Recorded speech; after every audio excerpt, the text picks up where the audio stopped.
كل اسرار وتكات القرنبيط وازاي تشتريه وبتتبيله حلوه تعمليه ويطلع معاكي مقرمش ومش شارب زيت والطعم حكايه. لازم تجربيها، هيعجبك جدا. قرنبيطه حلوه كده متوسطه الحجم. تعرفي منين القرنبيطه الحلوه؟ لما تكون بيضه وتكون ورداتها كلها جنب بعضها، مفيش فروق ما بينهم، وما يكونش لونها اسود ولا لونها اخضر، وتكون بيضه بالشكل ده، يبقى قرنبيطه حلوه وطعمها هيطلع جميل. غسلتها بميه وحطيت نقطتين خل على شويه ملح على شويه سكر، نضفتها من اي شوائب فيها وبقت معايا جاهزه بالشكل ده. اقطعها وردات صغيره علشان الوردات الصغيره بتكون مقرمشه اكتر. حطيت ميه هتغلي معايا بالشكل ده، هضيف عليها معلقه ملح،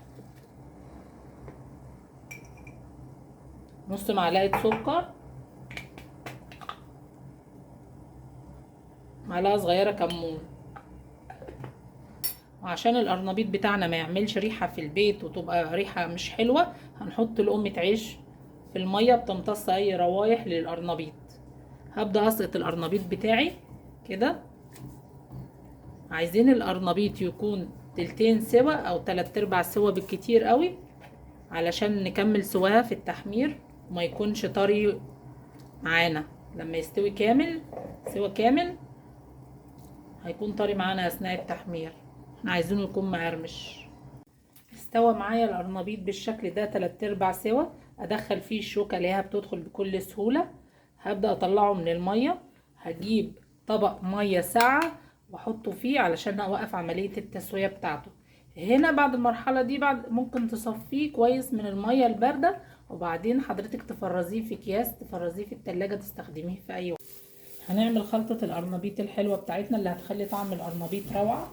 هجيب 3 فصوص من الثوم مفرومين في الكبة، مع نص قرن فلفل احمر حار او بارد، مع نص قرن فلفل اخضر برضو رومي حار او بارد زي ما حضرتك تحبي.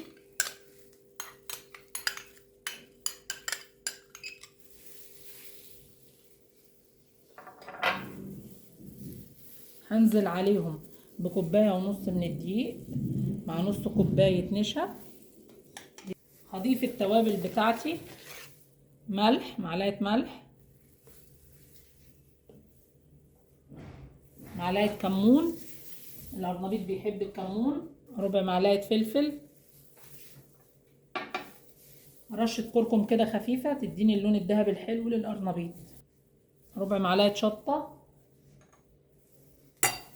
وهجيب كوباية مية، نزلت بالمية شوية شوية لحد ما عملت خليط بالقوام ده، ما يكونش خفيف قوي ولا تقيل قوي علشان يمسك على القرنبيطة.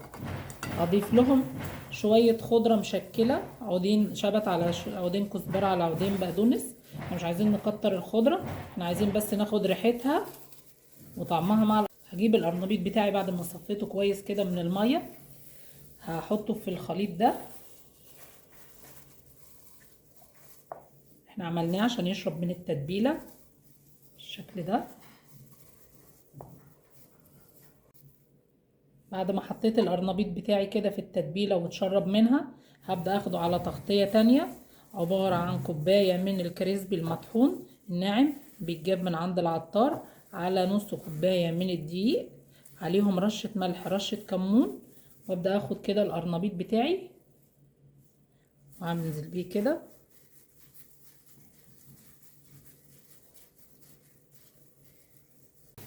هنقلي القرنبيط بتاعنا في زيت سخن، بس يكون زيت سخن درجة حرارته هادية، ما يكونش سخن بيغلي علشان ما ننزلش بالقرنبيط فيتحرق معانا. هننزل بالشكل ده.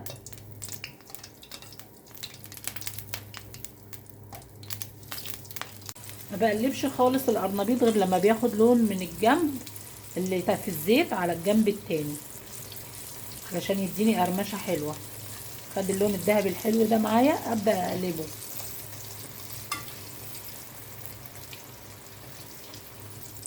خد القرنبيط اللون الذهبي الحلو ده معايا، هبدأ اشيله. يفضل احطه مفروض على صينية، ما احطوش على مناديل مطبخ علشان يفضل محتفظ بقرمشته، المناديل بتطري.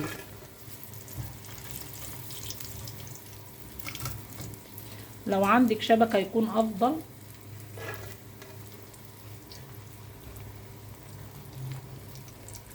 ده شكل القرنبيط بتاعنا بقى جاهز. عايزه اقول لكم انه طعمه تحفه وريحته خطيره. وادي القرمشه مقرمش. لو عجبتكم الوصفه لايك وشير وكومنت حلو منكم، ومتابعه لحلاوه سفرتنا.